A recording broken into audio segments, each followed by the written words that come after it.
मेरे दोस्तों, जिस वक़्त यजीद तख्त पर आया, 34 साल का ये नौजवान जब तख्त पर आया तो इसके ज़माने में मदीनतुल मुनव्वरा के गवर्नर थे वलीद इब्न उतबा, कूफा के गवर्नर थे नुअमान इब्न बशीर, बसरा का गवर्नर था उबैदुल्ला इब्न ज़ियाद। नाम याद रखिएगा। इसने इन तीनों गवर्नरों को चेंज नहीं किया, उसी तरह बरकरार रखा। मदीनतुल मुनव्वरा में हज़रत हुसैन इब्न अली आपका घराना और हज़रत अब्दुल्ला बिन ज़ुबैर मौजूद थे। इसने अपना एक कासिद भेजा मदीनतुल मुनव्वरा कि जाओ जाकर अहले बैत से मेरे गवर्नर को कहो कि बैत लो और पैगाम दे दो कि हज़रत मुआविया इंतकाल कर चुके हैं। अगर वो तुम्हारे हाथ पर बैत न करें, ज़बरदस्ती बैत करवाना। चुनाचे जब ये पैगाम वहाँ पहुँचा और हज़रत हुसैन और अब्दुल्ला बिन ज़ुबैर को उन्होंने अपने दफ्तर में बुलाकर कहा कि मेरे हाथ पर बैत करो। मैं सारे किस्से तफसील से नहीं सुनाऊंगा, सिर्फ करबला तक ले जाने के लिए कड़ियाँ सुनाऊं। जब रात के वक़्त इनको बुलाया कि भाई मेरे हाथ पर बैत करो यजीद के लिए, उन्होंने कहा रात का वक़्त है, इस वक़्त हम बैत करें, हमें सोचने का मौका दिया जाए। इन हजरात ने बांध लिया था कि अब यजीद ज़बरदस्ती हुकूमत नाफिज करके रहेगा और आले रसूल किसी ज़बरदस्ती हुकूमत को मानते नहीं। तो आपने फ़ैसला कर दिया कि हमें मक्कातुल मुकर्रमा चले जाना चाहिए। वहाँ से निकलकर मक्कातुल मुकर्रमा चले गए, इसलिए कि मक्का शाम से दूर था बनिस्बत मदीना मुनव्वरा के। दारुल खिलाफा शाम था, शाम से मक्कातुल मुकर्रमा दूर। नंबर 2, मक्का पहाड़ों के अंदर गिरा हुआ शहर। नंबर 3, मक्का हरम है, हो सकता है उसके एहतराम में बाज आ जाए। लेकिन जब वहाँ पहुँचे, इधर से कूफे से खतूत आने शुरू हो गए कि आओ आले रसूल हमारे पास आओ, हम तुम्हारा इस्तकबाल करेंगे, हम यजीद की हुकूमत को तस्लीम नहीं करते, हम अपने वक़्त के गवर्नर नुअमान इब्न बशीर के पीछे जुमे नहीं पढ़ते, आप हमारे पास आइए। खतूत इतने आए कि एक रिवायत के मुआफिक 12,000 खतूत आए। बार बार पैगाम, फल पक चुके हैं, खेती कटने का वक़्त आ चुका है, इस तरह के अल्फाज लिख लिख के हज़रत हुसैन इब्न अली को भेजते रहे। हज के दिन थे, उन लोगों के लिए मक्कातुल मुकर्रमा पे चढ़ाई करना बड़ा मुश्किल था कि पूरी दुनिया से हाजी मक्कातुल मुकर्रमा आए हुए थे। लिहाजा उन हजरात ने आपस में मशवरा हुआ तो यहाँ दोनों का इख्तिलाफ राय हुआ। हज़रत अब्दुल्ला बिन ज़ुबैर कहने लगे कि मुझे मक्के में ही रहना चाहिए हमें। हज़रत हुसैन की राय थी कि हमें कूफे चला जाना चाहिए। हज़रत अब्दुल्ला बिन ज़ुबैर वहीं रहे, हज़रत हुसैन इब्न अली ने कूफे जाने का फ़ैसला कर लिया। आपने क्या किया कि एहतियात के तौर पर अपने मुस्लिम बिन अकील बिन अबी तालिब, अल्लाह के नबी के चचे के बेटे अकील, उनके बेटे मुस्लिम बिन अकील बिन अबी तालिब को रवाना कर दिया ख़त लेकर कि ये मेरी तरफ से आए हुए कासिद। जब हज़रत मुस्लिम बिन अकील कूफे में दाखिल हुए तो पूरा कूफा इस्तकबाल के लिए बाहर आ गया। उन्होंने समझा कि शायद हुसैन इब्न अली तशरीफ़ ले आए। इतना इस्तकबाल किया कि आपको जगह जगह उठाकर ले जाया जा रहा है।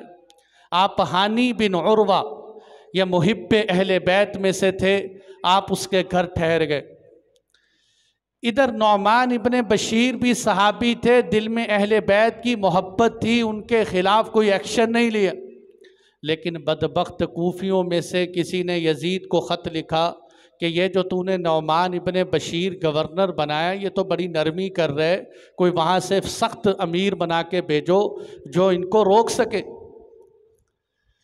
तो सरजून एक ईसाई था जो यजीद के दरबार में रहता था। उस सरजून से इसने मशवरा किया कि मैं क्या करूं।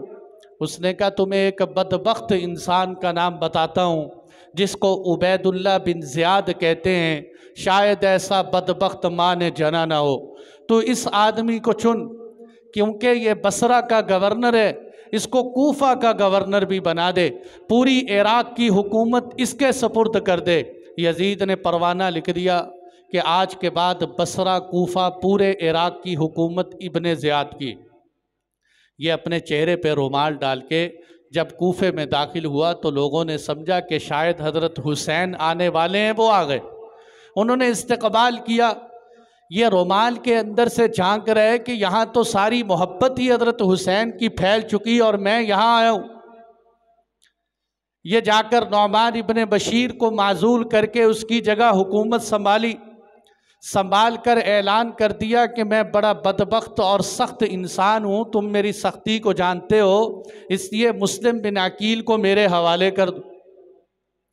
अल्लाह की शान, उन दिनों हज़रत मुस्लिम बिन अकील ख़त लिख चुके थे हज़रत हुसैन इब्ने अली के नाम कि मेरा ख़त पहुँचते ही आप कूफे तशरीफ़ ले आएँ, कि कूफे के अंदर 12,000 अफराद आपकी बैत का इंतज़ार कर रहे हैं।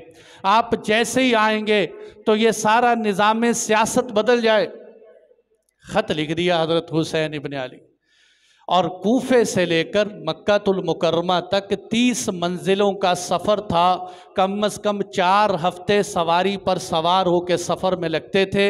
उन 4 हफ्तों के बीच में कूफे के अंदर यकसर क्या तब्दीली आई इसका इल्म नहीं हुआ किसी।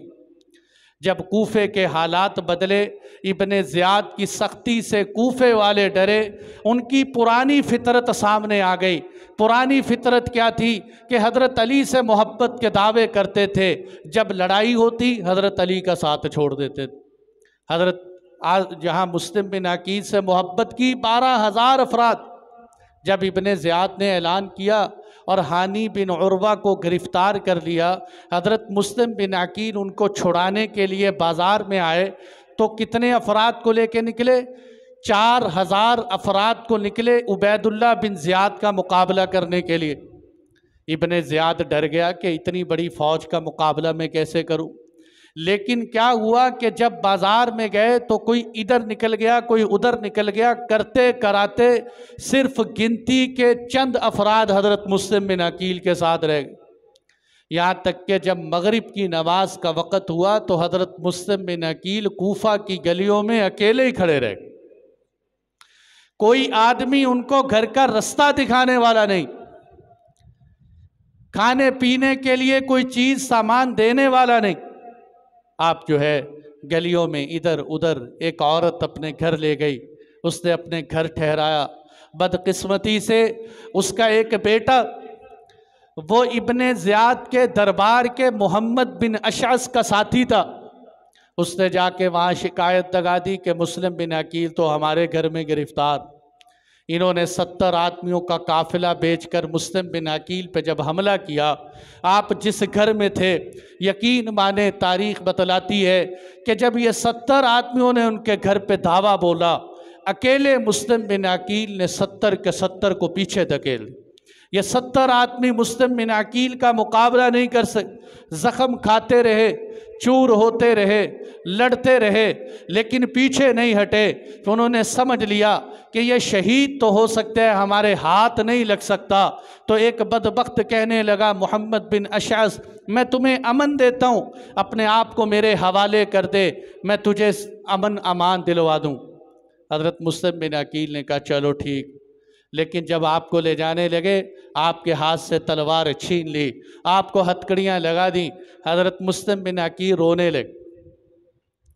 वो कहने लगा, मुस्लिम इस तरह के काम करके रोया नहीं करते। हज़रत मुस्लिम बिन अकील कहने लगा, वो बदबख्त आदमी, मैं इसलिए नहीं रोता कि मैं शहीद हो जाऊंगा, शहादत तो हमारा मतलूब और मकसूद है। मैं इसलिए रोता हूँ कि मेरे ख़त पर आले रसूल आने वाले हैं, काश उनको कोई बतला दे कि आले रसूल यहाँ तशरीफ़ ना लाएं। मैं ख़त लिख चुका हूँ, मेरा ख़त जा चुका है, मैं तो हुसैन इब्ने अली के लिए रो रहा हूँ।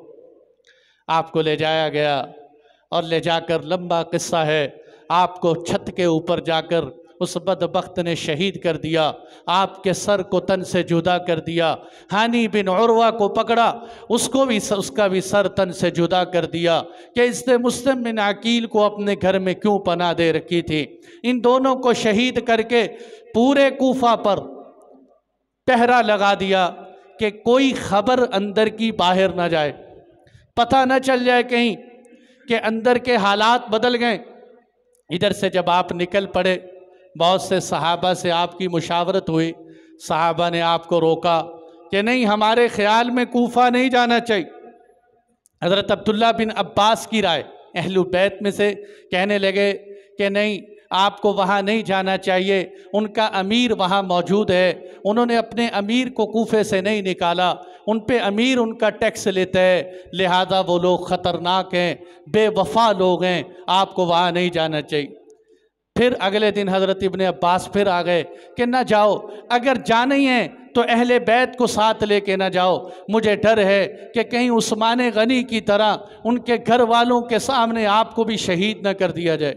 हज़रत अब्दुल्ला बिन उमर आए, उन्होंने तो बड़ी ज़बरदस्त बात की, कहने लगे बड़ी अजीब सी बात है, कहने लगे आप ना जाओ इसलिए कि मुझे एक हदीस याद है कि अल्लाह के नबी के पास एक फ़रिश्ता आया, कहने लगा अल्लाह के नबी, अगर आप चाहो तो अल्लाह आपको दुनिया दे दे, अगर आप चाहते हो तो अल्लाह आपको आखिरत दे दें, बता दो आप क्या लेना चाहते हो। अल्लाह के नबी ने फरमाया मुझे आखिरत मिल जाए, मुझे दुनिया नहीं चाहिए। अब्दुल्ला बिन उमर कहने लगे मैं देख रहा हूँ कि जब कभी भी बनु हाशिम तख्त पर आने लगे हैं, अल्लाह की तरफ से ऐसे हालात बने कि वो तख्त पर नहीं आए। बनु हाशिम से अल्लाह ने खिलाफत की इब्तिदा की थी, और जब दोबारा बनु हाशिम तख्त पर आए समझो क़यामत आ चुकी, क्योंकि अल्लाह ने इनको आखिरत इनके लिए बना के रखी है, आप न जाएं। लेकिन बात यह है कि लोग कहते हैं सहाबा ने मना किया, आप फिर भी क्यों गए। भाई बात यह थी कि हज़रत हुसैन के सामने एक मकसद था कि मकसद की खातिर मैं अपने इरादों से टल नहीं सकता। मकसद क्या था, देखें ना, दरिया के अंदर एक दरार पड़ जाए, कुछ लोग देखें कि अगर इस दरार को आज बंद कर दिया जाए तो शहर डूबने से बच जाएगा, अगर इस दरार को आज बंद न किया गया तो अनकरीब शहर डूब जाएगा। हज़रत हुसैन ये चाहते थे कि मेरे नाना की लाई हुई खिलाफत और सियासत में दरार पड़ चुकी है, अगर इस दरार को आज मैंने बंद न किया तो ये आने वाली नस्लों के लिए नुकसानदेह साबित होगी, इसलिए मैं यजीद के आगे खड़ा हो जाऊँगा, चाहे मेरे अहलो अयाल शहीद कर दिए जाएँ, लेकिन मैं सियासत को बचा के रहूँ। चुनाचे सियासत का मतलब ये आज की सियासत ना समझ लेना जो हमारी हो रही, ये वो सियासत जो इस्लामी सियासत और खिलाफत में वो मुराद ले रहा हूँ कि कहीं उसमें दरार ना पड़ जाए। चुनाचे आप निकल पड़े, जब रास्ते में चलते रहे, सफ़र करते रहे, मुलाकात मुख्तलिफ़ लोगों से हुई। फ़रज़दक शायर मिला जो अहले बैत से बड़ी मोहब्बत करता, उससे पूछा सुनाओ भाई कूफे वाले कैसे हैं। कहने लगे जनाब कूफे वालों के दिल तो आपके साथ हैं, तलवारें आपके ख़िलाफ़ हैं, तलवारें बनु उमैया के साथ हैं, दिल आपके साथ हैं, बाकी तकदीर अल्लाह की तरफ से नाजिल होती है। आपने फरमाया तूने सच कहा। तो मेरे दोस्तों ये काफ़िला हुसैनी चलते चलाते इनके साथ कोई इधर से मिला, कोई उधर से मिला, देहातों से मिले, रस्तों से मिले कि आले रसूल का काफ़िला जा रहा है, बहुत बड़ा काफ़िला बन गया। लेकिन जब ये बिल्कुल ऐन इराक़ की सरहद के करीब पहुँच गए, वहाँ से इराक़ थोड़ा सा फासले पर रह गया, तो वहाँ चलकर ख़बर मिली कि मुस्लिम बिन अकील तो शहीद कर दिए गए, मुस्लिम बिन अकील शहीद हो चुके। आपने सबको जमा करके कहा भाइयों बात सुनो, हमें नहीं पता था कि हालात इस तरह के हो जाएं, लिहाजा तुम में से जो वापस जाना चाहे वो जा सकते। तो वो जितने इधर उधर के थे ना, चूरी खाने वाले मजनू, वो वैसे ही शामिल हुए पड़े, वो सब छोड़ के भाग गए। जितने देहातों से आए थे उन्होंने कहा भाई निकल जाओ, क्या करना है, आगे तो शहादत है, हमने तो समझा था कि शायद हज़रत हुसैन के साथ खिलाफत मिलेगी, निकल गए। आपके घर वाले रहे, आपने कहा भाई आप भी वापस चले जाओ। हज़रत मुस्लिम बिन अकील के बेटे खड़े हो गए कि नहीं, हम अपने बाप का बदला लिए बगैर नहीं जाएंगे, हम अपने बाप की शहादत की जगह पर शहीद हो जाएंगे, हम भी उसी रास्ते पर चलेंगे। आपने फरमाया ठीक है चलो। कुछ लोगों ने ये भी कहा कि आप हज़रत मुस्लिम बिन अकील की तरह नहीं, मुस्लिम बिन अकील और थे, आप और हैं, आप तो अल्लाह के नबी के नवासे हैं, आप जाएंगे तो कूफे के हालात बदल जाएंगे। चुनाचे जब आप चले, चलते चलाते वहाँ उसी जगह पर, इराक़ के करीब जगह पर, इधर से इब्ने ज़ियाद को पता चल चुका था, उसने आपके मुकाबले के लिए हुर बिन यजीद को 1000 का लश्कर देकर भेजा। जब हुर बिन यजीद आपके सामने आया, पूछा क्यों आए? आपने कहा भाई मुझे तो बुलाया गया, मैं खतूत देख देख कर तो आया हूँ तुम्हारे पास।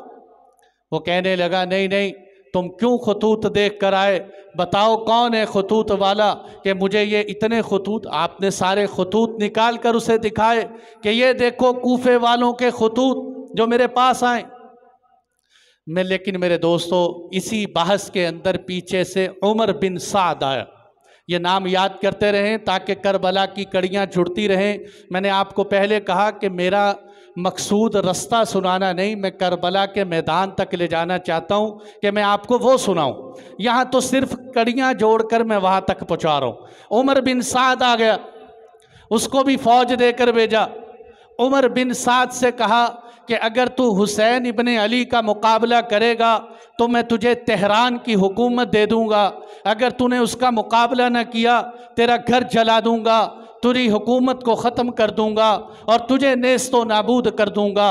वो हुकूमत के चक्कर में उमर बिन साद भी फ़ौज लेकर मुकाबले के लिए हुसैन इब्ने अली के सामने आया और जाते ही पानी बंद कर दिया कि हज़रत हुसैन इब्ने अली को पानी बंद कर दिया जाए, इनको पीने का बंदोबस्त न किया जाए, इनको ऐसे मैदान की तरफ ले जाया जाए जो एक खुला मैदान।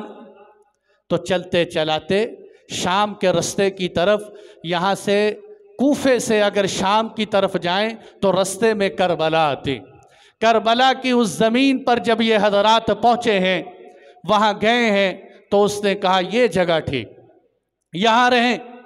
पानी पीने के लिए जाते, मुकाबला होता, लड़ाई होती, खैर पानी मिल जाता, बड़ी मुश्किल से पानी पीते। करबला की उस सरजमीं पर जब पहुँचे तो उमर बिन साद से और इधर से हुर बिन यजीद से आपके मुज़ाकरे हुए। आपने कहा भाई बात यह है कि बात बैठ के तय कर लेते। उन्होंने कहा ठीक है। बात तय करने के बाद ख़त लिखा इब्ने ज़ियाद की तरफ के हज़रत हुसैन तो सुलह पसंद आदमी है, बड़े शुजा आदमी हैं, वो कहते हैं कि ठीक है, कूफे वाले मुझे नहीं बुलाना चाहते, मैं वापस चला जाता हूँ। अब इतनी बड़ी ऑफ़र आले रसूल के घराने से आई, इब्ने ज़ियाद के दिल में भी यह बात आई कि चलो यार मान लेता हूँ। लेकिन एक और बदबख्त खड़ा था जो इस वो सारे सानहे के अंदर मेरी नज़र में सबसे बड़ा बदबख्त इंसान है, इससे बड़ा बदबख्त कोई नहीं। उसका नाम शिमर बिन दिलजोशन है। शिमर कहने लगा इब्ने ज़ियाद ये गलती न करना, कहीं हज़रत हुसैन को अमान न दे देना, अगर ये हुसैन अमान पे आ गया कल इसको ताकत मिलेगी, तुझे फिर कत्ल कर देगा। इसलिए शिमर बिन दिलजोशन ने कहा मुझे भेजो, मैं मुकाबला करता हूँ। इब्ने ज़ियाद ने भी कहा कि सांप को सांप ही मिले, मेरे जैसा एक और मिल गया। उसको कहा चल भाई तू ख़त लेके जा। और उमर बिन साद को कहा कि हमने तुम्हें सुलह करने के लिए नहीं भेजा, तुम सुलह सफाइयाँ वहाँ से हमें भेज रहे हो। अब ये ख़त लेकर जब वहाँ पहुँचा, काफ़िले को पता चल गया कि अब लड़ाई के सिवा कोई हल नहीं, अब लड़ाई होने वाली। उमर बिन साद कहने लगा चलो भाई, मैंने सबसे पहला तीर चला दिया है आले रसूल पर, अब तुम भी तीर चलाओ। हज़रत हुसैन ने हज़रत अब्बास को भेजा। अच्छा, अल्लाह की शान देखिए, इस सानहे के अंदर हज़रत अली से ज़्यादा मज़लूम घराना कोई नहीं, आले रसूल से ज़्यादा मज़लूम घराना कोई नहीं। इतना मज़लूम घराना कि ख़ुद हज़रत अली भी शहीद हों, हज़रत हसन को जहर दिया जाए, हज़रत हुसैन को करबला में शहीद कर दिया जाए। लोग तो हुसैन को जानते हैं ना, हज़रत हुसैन के 6 भाई करबला में शहीद हुए। हुसैन इब्ने अली ख़ुद हैं, इनसे हटकर मोहम्मद बिन अली, अबू बकर बिन अली, उस्मान बिन अली, अब्बास बिन अली, उबैदुल्लाह बिन अली, जाफ़र बिन अली, 6 ये हैं। 7वें हुसैन इब्ने अली हैं। 2 बेटे हज़रत हुसैन के, अली अकबर बिन हुसैन, अब्दुल्ला बिन हुसैन। हज़रत हसन के बेटे कासिम बिन हसन, अब्दुल्ला बिन हसन, अबू बकर बिन हसन। हज़रत अब्दुल्ला बिन जाफ़र तैयार के 2 बेटे, औन बिन अब्दुल्ला बिन जाफ़र, मोहम्मद बिन अब्दुल्ला बिन जाफ़र। ये सब हज़रात 18 अहलुल बैत शहीद हुए करबला की सरजमी पर। 18। जब ये हज़रात सामने आमने कि अब लड़ाई होनी है, तो आपने कहा भाई अब्बास इनसे कहो कि हमें आज की रात को मौका दे दो, हम कुछ अपने अल्लाह से आहोजारी कर लें, अपने अल्लाह के पास जाना है, कोई एक रात का टाइम दे दो। ये एक रात का टाइम लेकर गए। रात को अल्लाह के सामने आहोजारी करने लगे। हज़रत हुसैन इब्ने अली खेमे के बाहर बैठे हो, अचानक आपको यूँ नींद आई। ये भी अजब बात है, मैदान करबला हो, शुजाओं को नींद आ रही है। ये नींदें हमें बयान में आती हैं, मैदान में नींद आना ये शुजा आदमी का काम होता है कि वहाँ खेमे के सामने बैठकर नींद आई। यूँ सर झुका, एकदम उठे, हंसने लगे। खुशी के मारे आपकी हंसी की आवाज़ निकली। आपकी बहन ज़ैनब बिनते अली जैसा मजलूम भी कोई नहीं है। अजब औरत थी कि जिन्होंने अपने भाइयों के जनाजे उठाए, अपने भतीजों के उठाए और अपने जो है रिश्तेदारों के जनाजे उठाए। ज़ैनब बिनते अली आवाज़ सुनकर खेमे से बाहर आई, कहने लगी ये जंग का मौका है, हंसने का मौका नहीं है, आप क्यों हंसे? हज़रत हुसैन कहने लगे मेरी आँख लगी, मुझे मेरे नाना ख्वाब में आए, मेरे अल्लाह के नबी रसूलुल्लाह का दीदार हुआ। आपने फरमाया इन्नका तरूहु इलैना, हुसैन आजा, हम तुझे लेने आए हैं, तेरे इस्तक़बाल के लिए आए हैं, हम तेरा इंतज़ार कर रहे हैं, तू हमारे पास आने वाला है। खुशी हुई कि मैं तो अल्लाह के नबी से मिलने वाला हूँ। आप जब अंदर गए, इमाम ज़ैनुल आबिदीन फरमाते हैं बीमार थे खेमे के अंदर, बीमार अली असगर, बीमार इमाम ज़ैनुल आबिदीन थे कि मेरी फूफी ज़ैनब बिनते अली मेरे पास बैठी हुई थी, रोने लगी। ऐसे रो रो के अल्फाज कहे, क्या बताऊँ आपको। कहने लगी ए हुसैन, तू भी अपने आप को कत्ल करना चाहता है, काश आज ज़ैनब बिनते अली को मौत आ चुकी होती, मैं ये सानहा अपनी आँखों से न देख, मैं ही दुनिया से चली जाती। मेरे बाप तो अली भी जा चुके हैं, मेरी फातिमा माँ भी जा चुकी है, मेरे भाई हसन भी जा चुके हैं, अब हुसैन तू भी जाने के लिए आप आए। आपने कहा बहन इत्तक़िल्लाह इस्बिरी, अल्लाह से डर, सब्र कर, कुछ नहीं हो। कहने लगी नहीं हुसैन सब्र नहीं होता। बेहोश होके गिर गई, पानी चेहरे पे डाला, होश आई हज़रत ज़ैनब बिनते अली को। जब उठी, होश से उठी, हज़रत हुसैन ने बड़ा ज़बरदस्त खुतबा दिया। कहने लगी बहन बात सुन ले, ज़मीन वाले कभी बाकी नहीं रहेंगे, एक न एक दिन ये सब ज़मीन वाले मर जाएंगे, ये आसमान ख़त्म हो जाएगा, बाकी सिर्फ तेरे रब की ज़ात रहेगी। और फरमाया ए ज़ैनब बिनते अली घबराना नहीं, मेरा बाप भी सबसे बेहतर था, मेरा नाना भी सबसे बेहतर था, मेरा चचा जाफ़र तैयार भी बेहतर था, मेरा चचा हमज़ा सय्यदुश्शुहदा भी बेहतर था, उन्होंने भी सब्र किया, तुम भी सब्र करना, सब्र का दामन न छोड़। रात को इस्तिग़फ़ार की, अल्लाह से माफ़ी मांगी, दुआओं की तलक़ीन की और ख़ैमे वालों को मुखातब करके कहा कि भाई अब सिर्फ़ एक ही रात बाकी है, तुम में से जो कोई जाना चाहे यहाँ से चले जाए। लोगों को मैं चाहूँ, कूफे वाले मुझे चाहते हैं कि मुझे शहीद कर दें, इसलिए आप सब चले जाओ। उन्होंने कहा आगे से क्या जवाब दिया। बाकी जान निसारों ने कहा कि हज़रत नहीं, ये नहीं हो सकता। आपके बाद ज़िंदगी का क्या फ़ायदा? अगर आपको छोड़कर चले जाएं, ज़िंदगी मिले तो रुसवाई की ज़िंदगी होगी। क़यामत के दिन अल्लाह के नबी को क्या जवाब देंगे कि तेरे नवासे को तने तनहा छोड़ कर आ गए, हम तुम्हें छोड़ कर नहीं जा सकते। आपने फरमाया मुस्लिम बिन अकील वालों, तुम्हारा एक भाई शहीद हो गया है, यही काफ़ी है, तुम वापस चले जाओ। वो कहने लगे नहीं, अगर मुस्लिम बिन अकील शहीद हो गए तो हम आपको भी तने तनहा नहीं छोड़ सकते, हम आपकी खातिर लड़ें। सुबह हुई, सुबह का सूरज करबला की सरजमी पे निकला। ये वो वक़्त था कि इधर से आपके जो है सिपा सालार मैदान में खड़े, 72 का काफिला है, इधर 4000 की तादाद है। क्या मुकाबला है 72 और 4000 का? 72 में से भी 32 जो है सवार थे, बाकी पैदल थे। इधर 4000 के 4000 असलहे से लेस थे, मुसल्ला थे, आमने सामने मुकाबले के लिए खड़े हुए। हज़रत हुसैन इब्ने अली अपने घोड़े पर सवार होकर आए और लोगों को खुतबा दिया बुलंद आवाज़ से। कहने लगे, ओ भाइयों, तुम्हें क्या हो गया? क्या तुम जानते नहीं हो कि मैं फ़ातिमा ज़हरा का लख्ते जिगर हूँ, अली उल मुर्तज़ा मेरे वालिद हैं, सय्यदुश्शुहदा हज़रत हमज़ा मेरे चचा हैं, मेरे भाई हसन दुनिया से चल बसे हैं। क्या तुम आज मेरे ऊपर ही तलवार सौंतोगे? क्या तुम मेरे ही अहलो अयाल को कत्ल करोगे? अगर मैं सच नहीं कहता, क्या तुमने नहीं देखा कि मेरे नबी, मेरे नाना जान मुझे बोसे दिया करते थे, मुझे चूमा करते थे, मेरे गले को अपने गले से लगाया करते थे, आज उसी हुसैन इब्ने अली पे वार करोगे? अगर मैं झूठ कहता हूँ तो पूछ लो किसी से। मैंने कभी ज़िंदगी में उस वक़्त तक झूठ नहीं बोला कि जब से मैंने अपने नाना से सुना था कि झूठ बोलने वालों से अल्लाह नाराज़ हो जाता है, उस दिन से लेकर आज तक कभी मैंने झूठ नहीं बोला। इसलिए तुम इससे बाज आ जाओ। फिर मुखातब करके कहा, कहाँ है वो कूफा वाले जिन्होंने मुझे खतूत लिखे? कहाँ है वो शीश? कहाँ है वो? कहाँ है वो?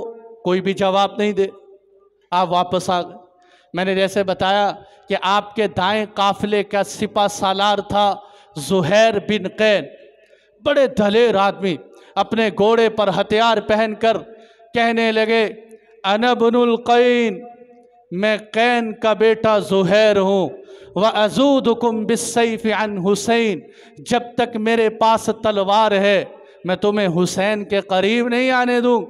घोड़े पे घोड़ा दौड़ाते हुए मैदान में आके कहने लगे, ऐ लोगों, मैं तुम्हें अल्लाह से डराने आया हूँ, मैं तुम्हें नसीहत करने आया हूँ कि तुम तलवार न चलाओ। हम और तुम भाई भाई हैं, तुम और हम एक उम्मत हैं। अगर तलवार निकल आई तो हमारी उम्मत होना, हमारी मोहब्बतें ख़त्म हो जाएंगी। तुम कहाँ सुमैया के बेटे के पीछे लगकर हुसैन इब्ने अली पे तलवार चलाने आयो? जब ये कहा ना, शिमर बदबख्त पीछे से आगे आके कहने लगा, ओए चुप कर, क्या तेरी बातों ने मेरा सर खा लिया है? तू बहुत बोलते। आपने गुस्से में कहा, ओ एड़ियों के बल बैठकर पेशाब करने वाली के बेटे, चुप हो जा।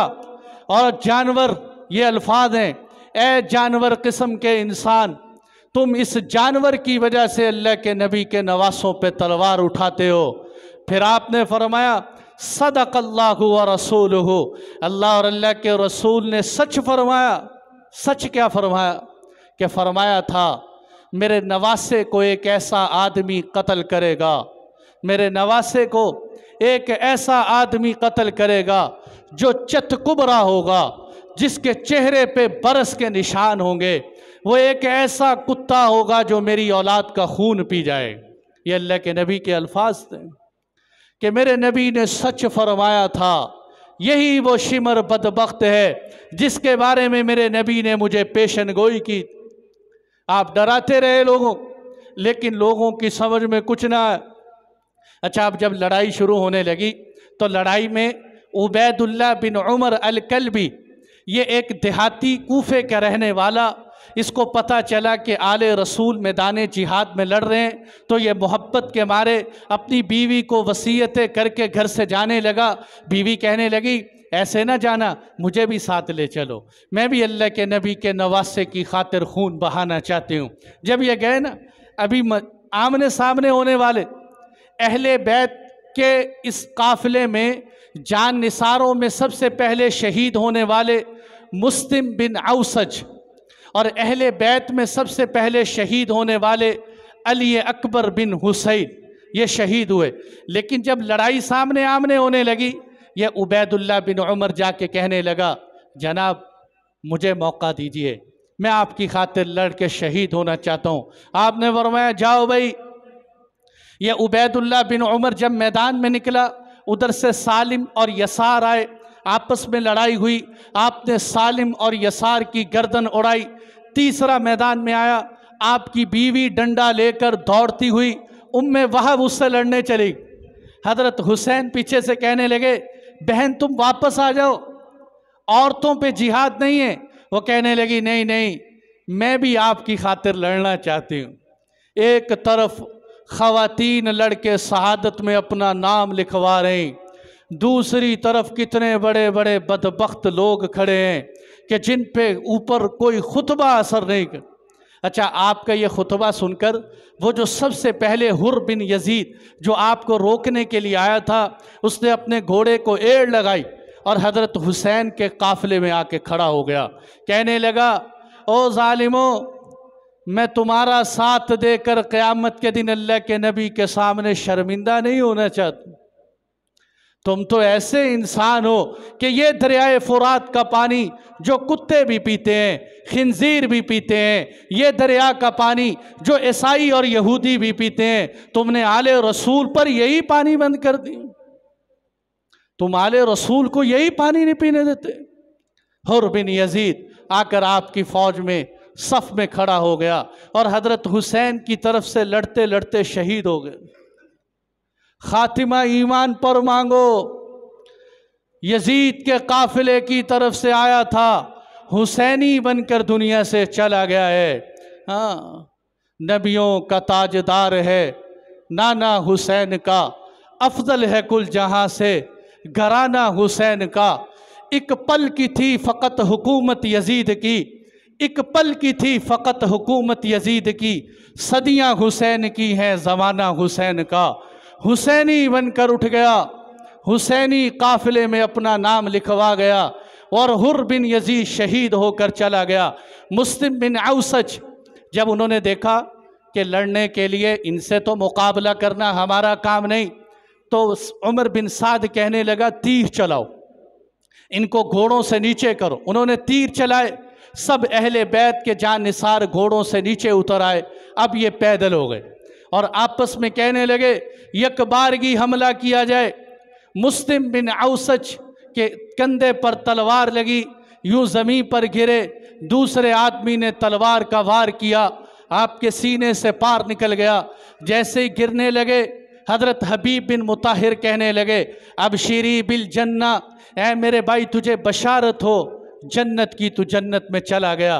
वो आगे से दबी आवाज़ से कहने लगे, अब शरकल्लाहु बिल खैर, अल्लाह तुझे नेकी की बशारत दे। फिर हबीब बिन मुताहिर कहने लगे, अगर मुझे पता होता कि मैं तेरे बाद ज़िंदा रहूँगा तो मैं तुझसे पूछ लेता कि तेरी वसीयत क्या है, तेरी वसीयत क्या है। तो उन्होंने क्या वसीयत की, हाथ का इशारा करके कहने लगे, मेरी वसीयत ये है कि अपनी जान के आखिरी कतरे तक हुसैन की हिफाजत करना। मेरी वसीयत ये, इनकी हिफाजत कर। खून के आखिरी कतरे तक वसीयत करते हुए दुनिया से चले गए। मुस्लिम बिन औसज शहीद हुए।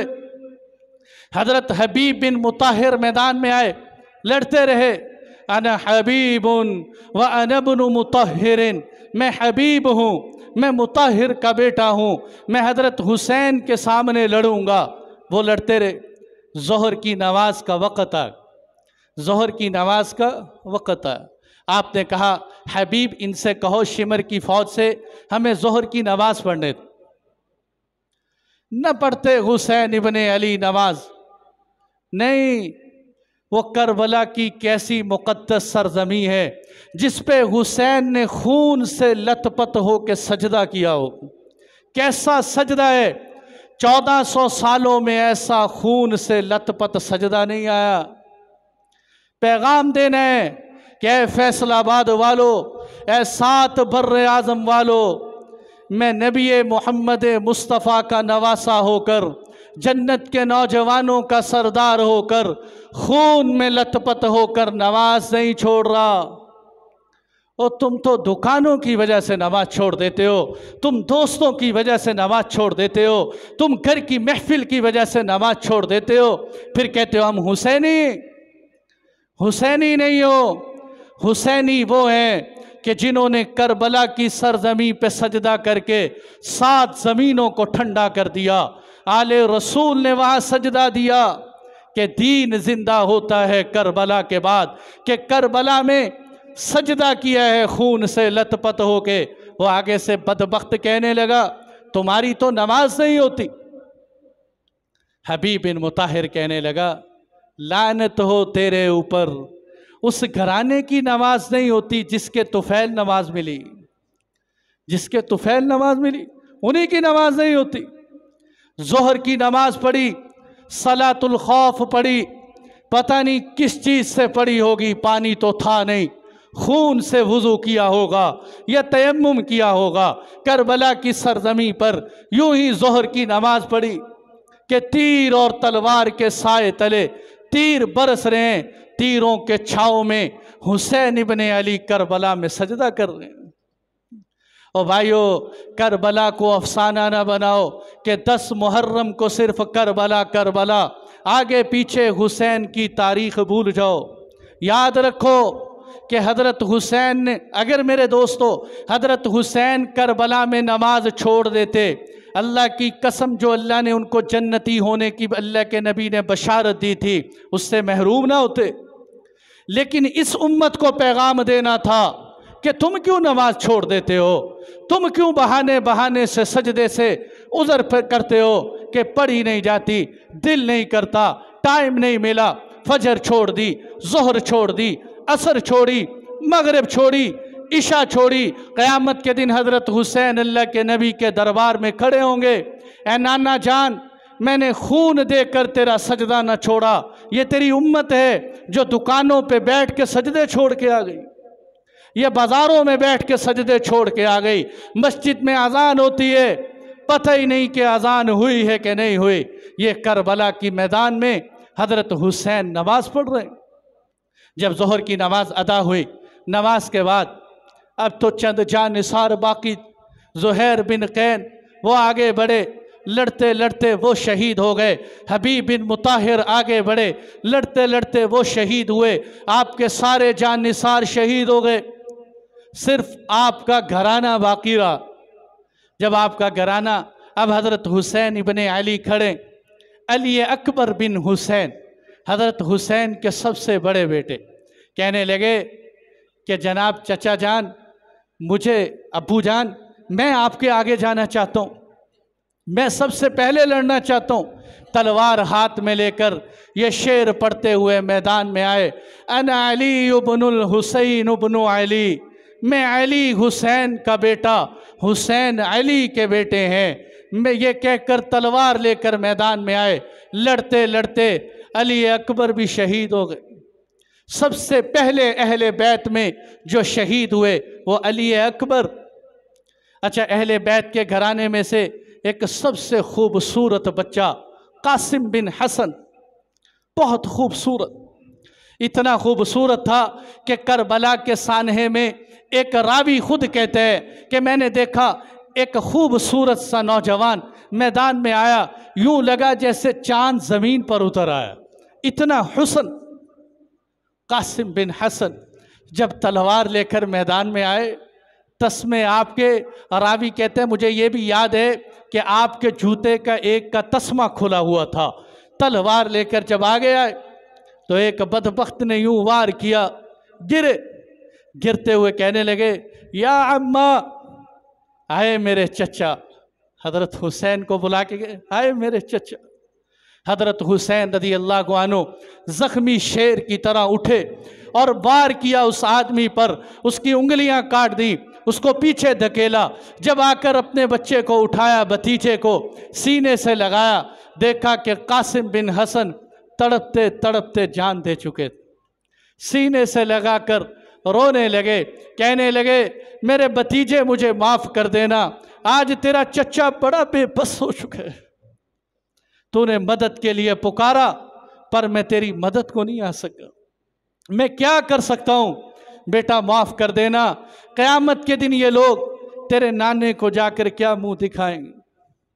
आपने हज़रत कासिम बिन हसन उस खूबसूरत चांद जैसे चेहरे को, जिसको बदबख्तों ने शहीद कर दिया, उठा कर लाए और लाके आले रसूल के साथ लिटा। सब आले रसूल को शहीद कर दिया। मैं याद है मुझे, हमारे शहर में अजीज़ रहते हैं, उनके घर में फौतगी हुई। एक दफ़ा सफ़र पे गए कहीं विज़िट पे, 3 या 4 जनाजे इकट्ठे ही उनके घर से निकले तो यकीन माने क़यामत टूट गई थी कि 4 जनाजे किसी एक घर से निकले। उस घराने का क्या हाल होगा जहाँ से 18 जनाजे इकट्ठे निकले। 18 जब सब शहीद हो गए, अब हज़रत हुसैन खड़े हों।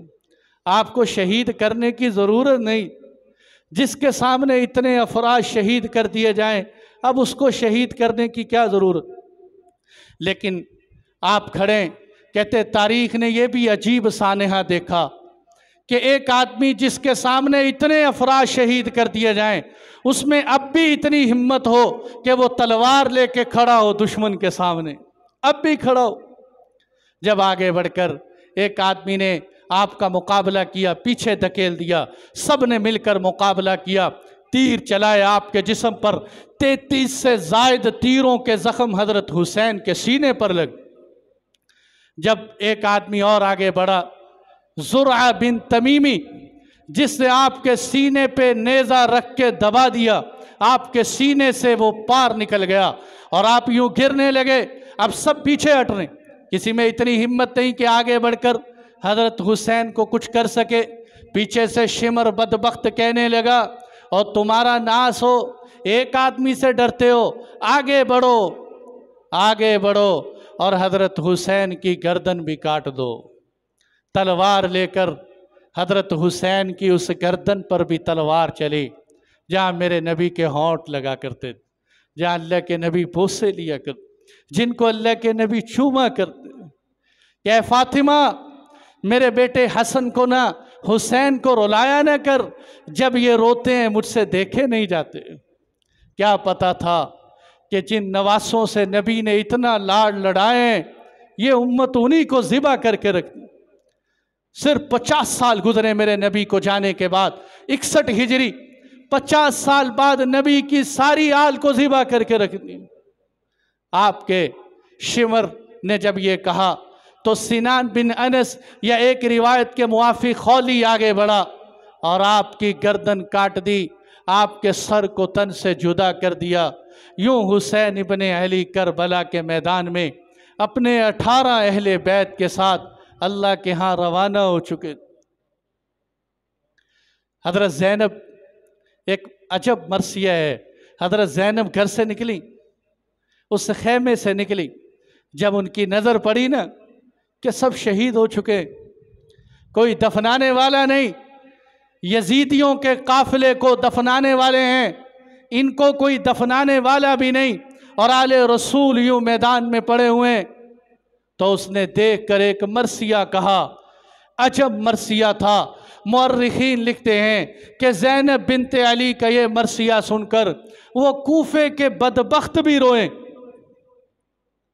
कहने लगे या मुहम्मदा, या मुहम्मदा, हादा हुसैन बिलअरा मुज़म्मिलुद्दिमा मुक़त्तउल अअदा, या मुहम्मदा, या मुहम्मदा, बनातुका सबाया ज़ुर्रियतुका मुक़त्तला, या मुहम्मदा, या मुहम्मदा। ए अल्लाह के नबी, अगर इसका तर्जुमा करूं अपने अल्फाज में, ए अल्लाह के नबी, ये हुसैन आ रहे हैं, आपके पास सज बज के, खून से सज के आए हैं। आज खून का लिबास पहनकर अल्लाह के नबी आपके पास आ रहे हैं, जिनके जिस्म के टुकड़े टुकड़े कर दिए गए, मुक़त्तउल अअज़ा, जिनके आज़ा काट दिए गए हैं, ये करबला की सरजमी पे पड़े हुए हैं। ऐ अल्लाह के नबी, ये तेरा घराना के कुछ कैद कर दिए गए, कुछ कत्ल कर दिए गए। ऐ अल्लाह के नबी, तेरे घराने को कोई कफन देने वाला नहीं, बेगोरो कफन है। लेकिन हवा को तरस आया। अम्मा जान ने क्या कहा? तस्फी अलैहिर रियाहा, ऐ मेरे नबी, हवा को तरस आया, हवा चली कि कोई और नवासों को कफन नहीं देता, तो हवा ने चल के मट्टी उड़ा के अहले बैत को मट्टी के कफन पहना दिए, मट्टी के कफन पहना दिए। फिर बदबख्तों ने यहाँ तक भी गए कि आपके ऊपर घोड़े दौड़ा दिए गए, नाशों को रोन दिया गया। आले रसूल के उन खूबसूरत नौजवानों पर घोड़े दौड़ाए गए, पानी चला दिया गया कि किसी की कब्र का नामो निशान तक न रहे। अच्छा, ये करबला के करीब बनु असद का कबीला है, बनु असद। बनु असद के लोग आए, उन्होंने देखा कि यहाँ कहीं आले रसूल की कब्र का कोई नामो निशान। लोगों ने कहा कि हज़रत हुसैन की कब्र तो नहीं मिल। उसने घबराने की बात नहीं, मैं बताऊं। वो यूँ चला मैदान में, मट्टी उठाता सूंघता चला जाता, मट्टी रखता सूंघता चला जाता। जब हज़रत हुसैन की कब्र तक पहुंचा, मट्टी उठा के कहने लगा, वाह हुसैन, क्या कहने तेरी खुशबू के, तेरी कब्र की खुशबू के। दुनिया तुझे छुपाना चाहती है, पर तेरी कब्र तुझे छुपने नहीं देती। तेरी कब्र तुझे कैसे छुपाए? आपकी कब्र उसी जगह पर, आपकी कब्र की जगह पर उसी आदमी की तहकीक के मुवाफिक वो मिज़ार बनाया गया, हज़रत हुसैन इब्ने अली की कब्र। और आपका सर मुबारक, सर काट कर इब्ने ज़ियाद के दरबार में लाया गया। इब्ने ज़ियाद के सामने जब सर रखा, इस बदबख्त ने उस सर के ऊपर और अब आपके होंठों पर छड़ी लगाई, छड़ी। हज़रत अनस या एक रिवायत के मुवाफिक एक और सहाबी खड़े हुए, हज़रत ज़ैद बिन अरकम। वो कहने लगे, वो बदबख्त आदमी, इन होंठों से छड़ी हटा। मैंने इन होंठों पे रसूलुल्लाह के होंठ लगते हुए देखे। यहाँ मैंने अपनी आंखों से अल्लाह के नबी को बोसे लेते हुए देखे, तो इसी पे छड़ी लगाते। वो आगे से कहने लगा, ओ बुड्ढे, तेरी अकल ख़राब हो गई है, तू अंधा हो चुका है। उन्होंने कहा, अकल मेरी नहीं, अकल तेरी ख़राब हो चुकी। फिर आपका सर यजीद के दरबार में लाया गया। यजीद के दरबार में आपका सर गया और आपके अहले बैत गए हज़रत हुसैन इब्ने अली के सर मुबारक को कूफा की गलियों के चक्कर लगवाते हुए यजीद के दरबार में गए। वो झूठा मूठा रोना रोया और रोने के बाद उसने भी छड़ी लगाई आपके होंठों पर। जब छड़ी लगी तो वहाँ भी एक सहाबी रसूल बैठे हुए थे, कहने लगे, ओ बदबख्त आदमी, इससे छड़ी हटा। अल्लाह की कसम, मैंने इन आँखों से रसूलुल्लाह को होंठ लगाते देखे। और फिर पता क्या कहा कि यजीद तुझे मुबारक हो, क़यामत के दिन तेरी सिफारिश इब्ने ज़ियाद करेगा, हुसैन की सिफारिश, हुसैन की सिफारिश मुहम्मदुर रसूलुल्लाह करेंगे। तो किसके सर पे इतना जुल्म कर बैठा? आप जब अहले बैत रवाना हुए। अच्छा, यहाँ अजब सी बात, मैंने कहा ना, कैफियत ऐसी हो जाती है कि बात हो नहीं पाती, बात करना चाहता हूँ हो नहीं पाती। मेरे दोस्तों, अजब ये हुआ कि जब आप यहाँ शहीद हुए 10 मुहर्रमुल हराम 61 हिजरी जुमातुल मुबारक, यही दिन जुमातुल मुबारक का दिन था। आप यूँ शहीद हुए। हज़रत अब्दुल्ला बिन अब्बास मक्कातुल मुकर्रमा, मैंने बताया कि मक्के से कूफा का सफ़र 30 मंजिलों का सफ़र, कम से कम 4 हफ्ते लगते थे। आप यहाँ शहीद हुए। कोई मीडिया का दौर नहीं था, कोई सोशल ज़राए नहीं थे। हज़रत अब्दुल्ला बिन अब्बास ख्वाब से उठे, और उठते ही कहने लगे इन्ना लिल्लाहि व इन्ना इलैहि राजिऊन, ज़ोर ज़ोर से रोने लगे। पास वालों ने पूछा क्या हुआ? कहने लगे अभी मैं लेटा था, ख्वाब में अल्लाह के नबी का दीदार हुआ, आप सल्लल्लाहु अलैहि वसल्लम तशरीफ़ लाए, आपके हाथ में एक शीशी थी, उसमें अल्लाह के नबी खून जमा कर रहे थे। मैंने कहा अल्लाह के नबी ये क्या है? फरमाया ये मेरे हुसैन का खून है जो मेरी उम्मत ने मेरे नवासों को शहीद कर दिए। तारीख नोट की कि ये वो वक़्त है जब मुझे ख्वाब आया, वो 10 मुहर्रमुल हराम, जब ये काफ़िला मक्कातुल मुकर्रमा पहुँचा, पूछा गया तो बताया गया कि ये ऐन वही वक़्त था जब करबला में नवासों को शहीद किया गया। जिस वक़्त आपको ख्वाब, हज़रत उम्मे सलमा उठी, ख्वाब आया, अल्लाह के नबी का दीदार हुआ, आप सल्लल्लाहु अलैहि वसल्लम मिले, आपके सर गर्द आलूद है, आपके चेहरे पे मट्टी है, अल्लाह के नबी आप इतनी परेशान हालत में। आपने फरमाया उम्मे सलमा मेरे नवासे शहीद कर दिए, मेरे नवासे शहीद कर दिए। ये हजरात जब वापस गए हैं ना मदीनतुल मुनव्वरा या मक्कातुल मुकर्रमा पहुँचे, तो क्या वहाँ मक्कातुल मुकर्रमा में कोहराम मचे, क्या वाक़यात हैं। चूँकि 50 मिनट हो गए, मैं आखिरी बात करके बात समेटता हूँ, लंबा टाइम नहीं है। आखिरी बात, जब ये हजरात वहाँ पहुँचे ना, हज़रत ज़ैनब बिनते अकील, हज़रत अकील की बेटी, वो भी आपके साथ थी। उसने एक अजीब अल्फाज से एक मरसिया कहा, वहाँ जाके कहने लगी माज़ा तक़ूलून इन क़ालन नबिय्यु लकुम माज़ा फ़अल्तुम व अंतुम आखिरुल उममी। ओ अल्लाह के बंदो, तुम क़यामत के दिन अल्लाह के नबी को क्या जवाब दोगे जब वो तुमसे ये कहेंगे कि तुमने आखिरी उम्मत होकर क्या किए, तुमने आखिरी उम्मत होकर क्या किया। माज़ा फ़अल्तुम व अंतुम आखिरुल उममी बिइतरती व बिअहली बाद मुफ्तक़िदी। और मेरे दुनिया से चले जाने के बाद तुमने मेरी औलाद और मेरे घराने वालों के साथ क्या किया। मा कान हाज़ा जज़ाई इज़ा नसहतु लकुम अन तुखलिफूनी बिस्सूइन फ़ी ज़वी रहिमी। मैं तुम्हें जो इतनी नसीहतें करता था, मैंने तुम्हें इतनी रहबरी दिखाई, ये अल्लाह के नबी की तरफ से वकील बन के कह रहे हैं, मैंने इतनी तुम्हें रहनुमाई दिखाई, क्या मेरी रहनुमाई का यही सिला था कि मेरे घर वालों के खिलाफ हो जाओ, मेरे अहलो अयाल को ही शहीद कर दो। बड़ा सिला दिया है उम्मत मुस्लिमा तुम लोगों ने अल्लाह के नबी सल्लल्लाहु अलैहि वसल्लम को। आपका यह मरसिया सुनकर पूरे मक्कातुल मुकर्रमा की हर गली के अंदर कोहराम मच गई।